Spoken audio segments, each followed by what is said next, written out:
car's running like shit. Don't know if you guys can see the steam coming out of that, but dude, everything in here is on fire hot. Look at the oil spewing out my fucking valve. Look at, that's where my dizzy is, like soaked. It's pouring out right there.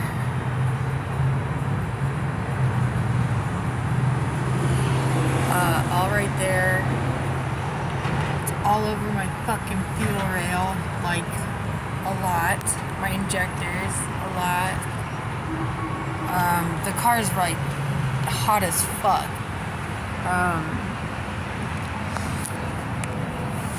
Yeah. Any idea?